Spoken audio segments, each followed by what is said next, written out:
Hello again, everyone. Saka here, and welcome back to American Truck Simulator Montana. And we are here in Bozeman, where we left off today. We have a double refrigerated trailer, and today's mission takes us north past Butte up I-15 to Great Falls. And I'm hoping to get Great Falls selected here. If not, there are a few discoverables here. Perhaps a truck dealer over here, perhaps a recruiting agency, and maybe a viewpoint.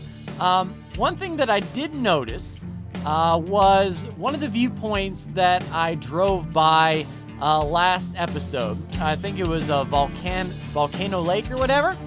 I drove to the question mark and it did not say that the viewpoint was discovered, and there was no trigger whatsoever to see the viewpoint. So that was a little bit odd.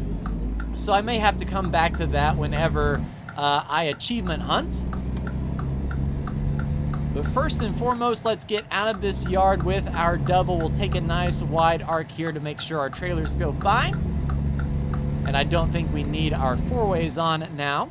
Looks like it's going to be majority highway miles, but there looks to be an interesting road all the way up to Great Falls. We're scheduled to take 3 hours and 50 minutes. It's 4:30 now, so 8 in the morning we'll get there. So we should be getting there during the daytime, which was my hope and goal. We'll go ahead and poke across, and everything looks awesome here.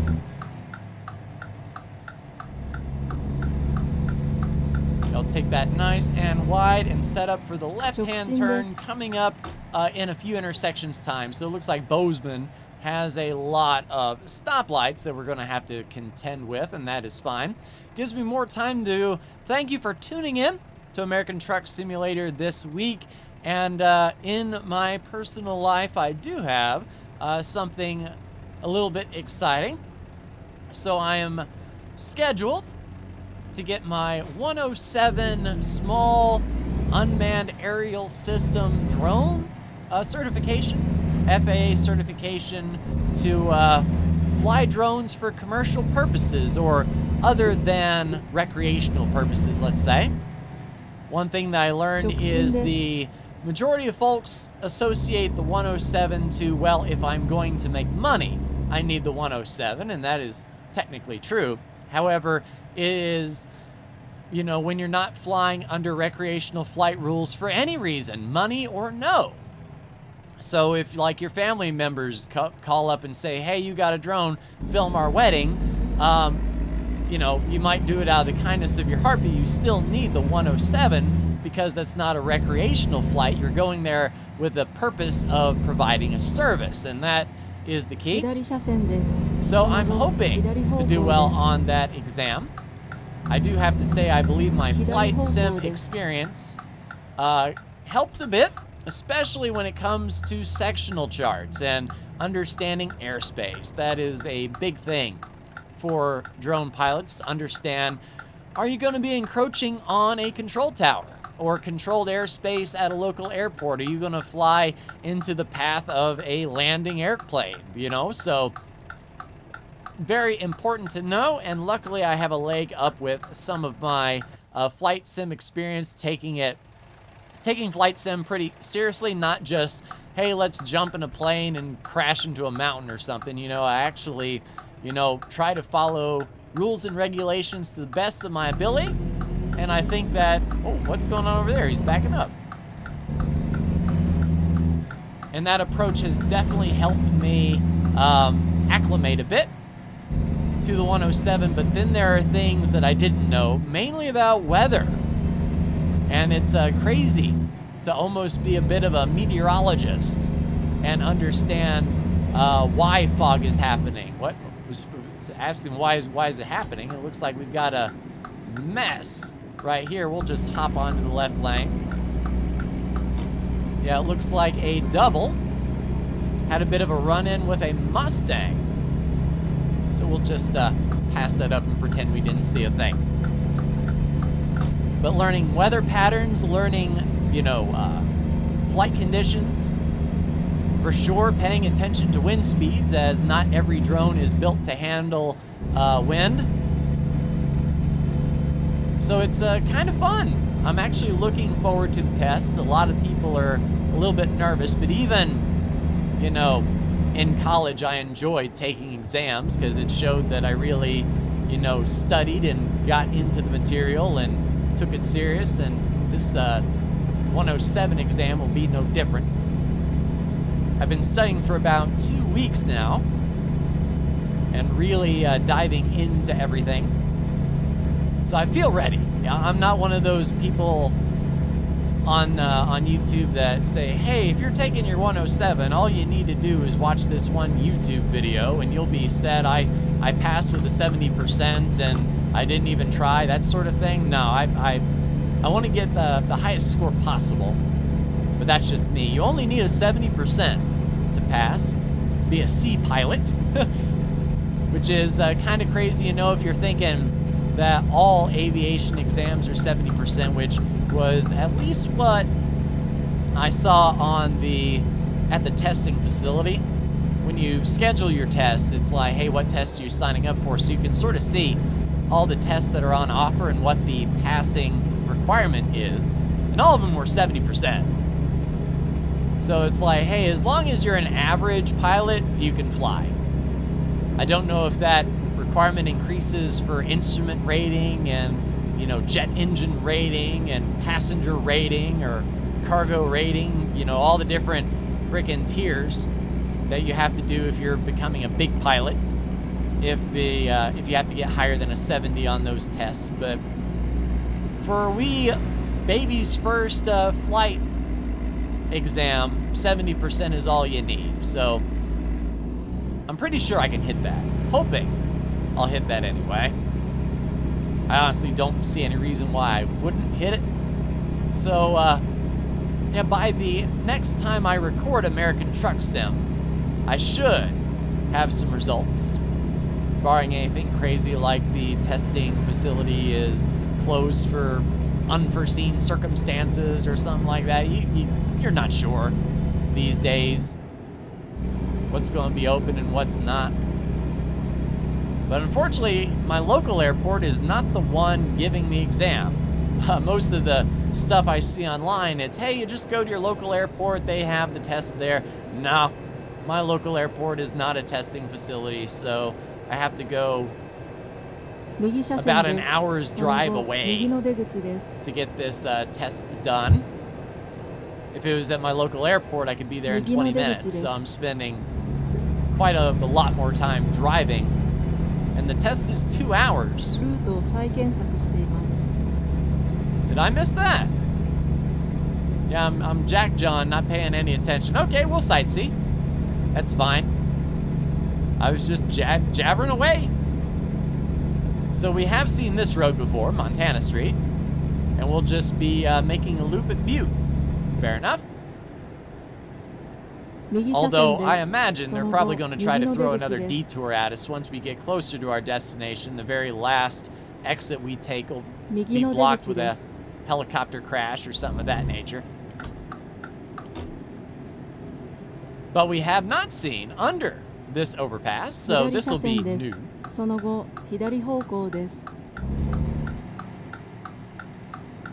Nice big substation over there and a coffee break. This turn will be a little bit interesting. I kind of wish this was a light. We'll see if we can get a break in the traffic here. Ah, maybe we didn't need a light after all. Yeah, and this underpass definitely reminds me of some roads here at home for sure. Going under the main highway that cuts through the center of town. We have quite a bit of cars coming though.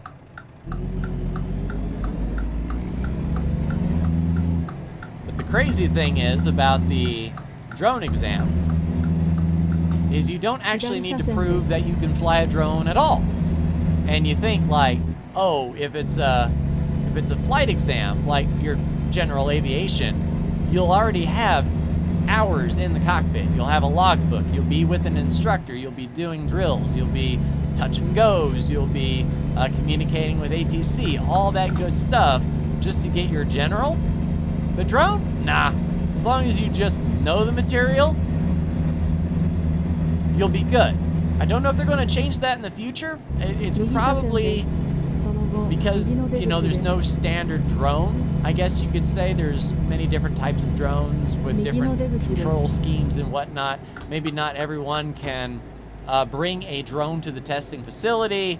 You know, they would have to verify that you don't have any software on it that, you know, would make flying easier or, you know, manipulate the test in some way. I could see that. You know, with a plane at the airfield, you know, the instructors give that the once-over, make sure that it's airworthy and there's no funny business going on with that aircraft before you take off in it. So it's a, you know, a stock in every sense of the word aircraft. But drones, you know, a person can own a drone much easier than an airplane, that's for sure. So, you know, you can work on that drone in your shop at home with some tools and possibly even make the thing unsafe. There's a lot of talk about center of gravity and weight distribution and how that affects performance of the drone and lift and all that good stuff. So understanding, you know, throwing a bunch of extra gadgets on your drone, what's that going to do? Make it top heavy? Is it going to make it want to flip? Is it, you know, it's common sense stuff when you think about it, but until you think about it, you might not realize it, let's say. But I'm excited just to get flying, really. I don't know if I'm going to put anything on my channel as far as drone flight or drone footage. I might. But it's just like a feather in the cap for me to say, yeah, my simulation experience has gotten me something in the real world. And that's what I'm the most excited about. It'd be kind of like if, you know, I went to a truck driving school and used everything that I learned here at American Truck to pass with flying colors. That sort of thing. To say that, yes, simulations are valuable.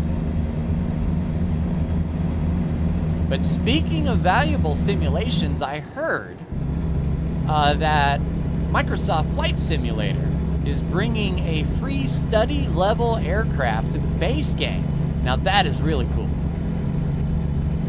One of the big complaints about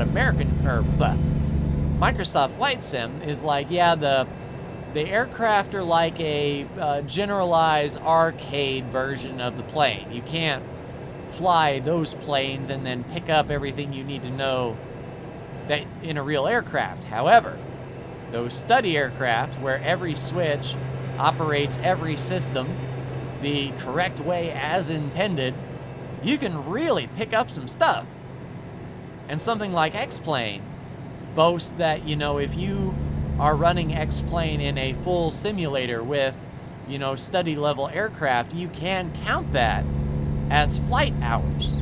It'll be interesting to see if the aircraft that Microsoft Flight Simulator is bringing study level, if you can use that as flight hours or not. I'm sure that question has been asked, but I don't know the answer to that. But I'll be interested to give it a try. I just like the simulations where you can pull out a real world thing and use it in your sim. Like for Flight Sim, pull out a sectional chart and the airspaces are... Oh, speaking of which, there's an aircraft. Hey, Helena, got the capital. Nice. But you can pull out a sectional chart and actually plot a legitimate Microsoft Flight Sim flight using real world, you know, flight data, which is really cool. That's the kind of sim I like. Almost like, you know, if we pulled out a Volvo owner's manual for this truck, we could use every switch and every control and it would behave as it does in the owner's manual, like a study level truck. However, it might be restricted by the game engine. You know, American Truck was never meant to be a training tool in the classroom for future truck drivers, but certainly an inspiration. Those interested in trucking get some seat time and especially trailer backing, that sort of thing. If you have trouble backing trailers, then you could certainly load up this game, get yourself a trailer, tell the game to put you in the hardest parking place and, you know, give it a try, which you've seen here for over 100 episodes on American Truck Sim if you're a long-time viewer. So, you know, if you sat me in a semi, once I get a feel of the turning circle of the tractor, yeah, I could back in a trailer, I feel. But then there's that, you know, that dissonance. That once you start learning a little bit about a subject, you think you're actually a lot more qualified than you are.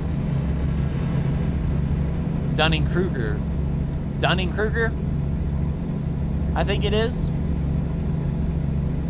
You know, I heard it said that, you know, a little bit of knowledge is more dangerous than no knowledge at all.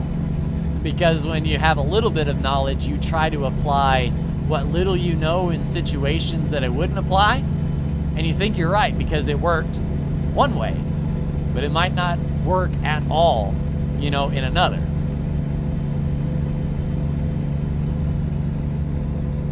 But being aware that you are not quite up to speed is the first step in really embracing knowledge. And you know what I like more than knowledge? This new Lamborghini here. Oh man, that's a classic video. 1 hour away, 52 miles from Great Falls, and we did discover Helena. So what I think I am going to do is, in the meantime, leave Great Falls, get to Helena, and set up a brand new garage with 5 new trucks, 5 new drivers, and get the Montana fleet rolling. Never hurts to try to make more money. We're over 27.1 million. I think we're at 26.4, 26.5, something like that in the last episode. So all of my drivers are doing the work, and it only snowballs from there when you get all your drivers. But a nice smooth run. I like this route. You know, nice highway miles. Nothing crazy through the mountains like we kind of had with that special transport. And light traffic. That's what I like to see. One thing that I do want to eventually run into is the Great Falls. Does Great Falls have an international airport? As a flight sim fan, I should know this. Does Great Falls have an international airport? I imagine it does. I might have to boot up Microsoft Flight Simulator and take a look. What did I say? Just as I thought.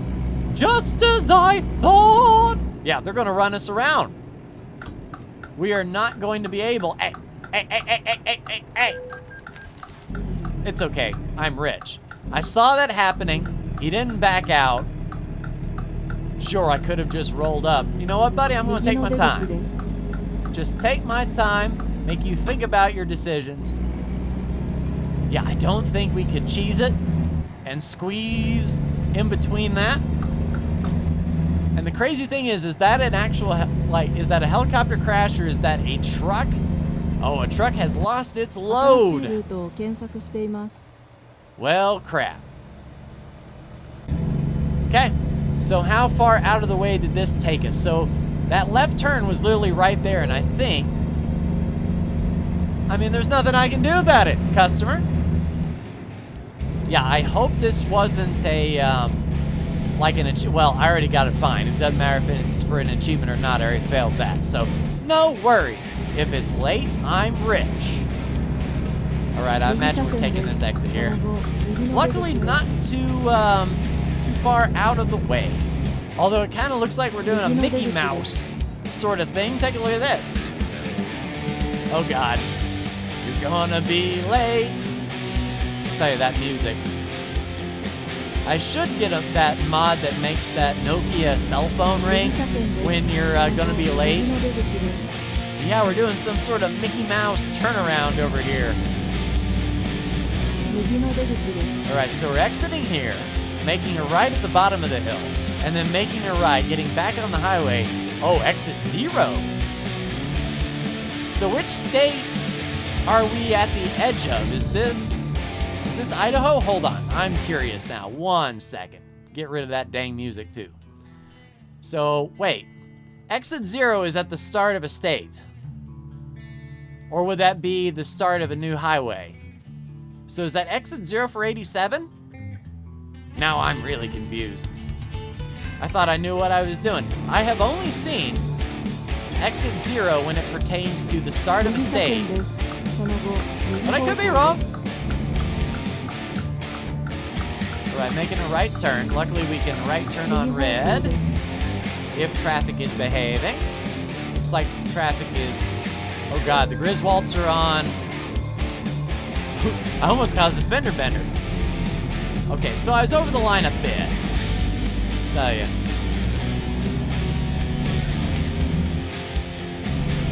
Out of my element a bit.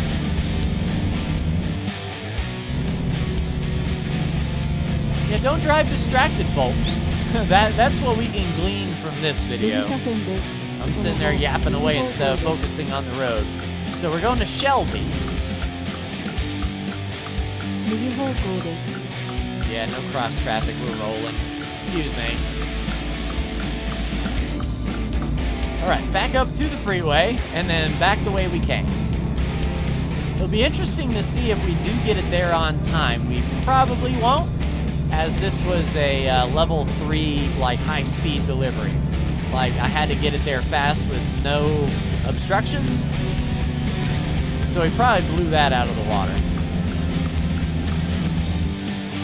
All right, so I want to make sure we do this right. So we're not going to Shelby. We're bypassing this and staying on the highway, and then we'll be making a right turn off of the highway.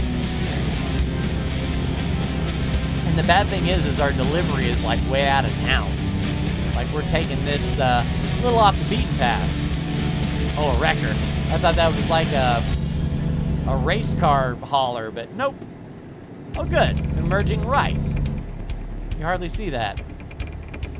Nice. Passing the international airport. We might get a little gander at the international airport. Not sure. Now that I say Great Falls International Airport, it does sound a bit familiar. I've never flight simmed there. But it might be worth it. I mean, just look at these views. To see them from the air would be interesting indeed. All right, so we're going to the international airport anyway. Is that where our delivery is? That'd be kind of cool. Oh, nice aircraft. I wonder if we're by, C-130 rolling down the strip. Now, does that say the correct airbase on the tail? Can't see it. Or does that just say Montana? I'll have to take a look at that. No, I can't make it out. Crap. Not enough pixel density. But yeah, we are passing the international airport. This is cool. I wonder if the airport actually looks like this with all the fighter planes on the outside. Montana Air National Guard is here as well? That makes sense. Oh, that is cool. I like that. I like that indeed. The Idaho Air National Guard. So they didn't update. They didn't update their textures on that, unless the Idaho National Guard might base out of Montana. That'd be a crazy weekend. If your Idaho Guardsman be like, okay, we're driving to Montana. DC-10 is that? Globalin Carriers. Cool.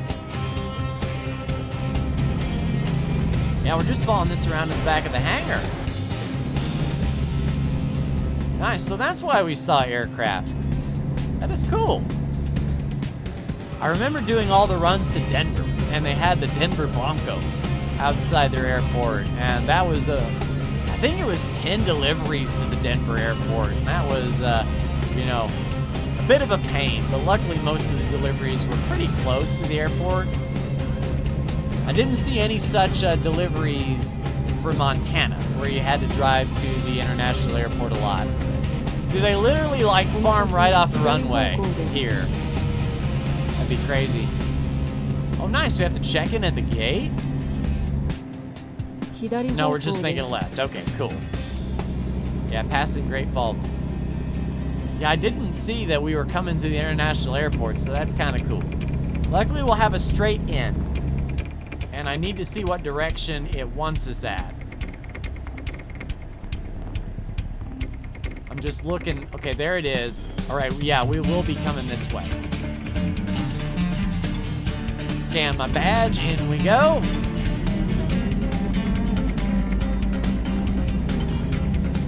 Yeah, this should be pretty easy. We're probably late, but we don't need the cash.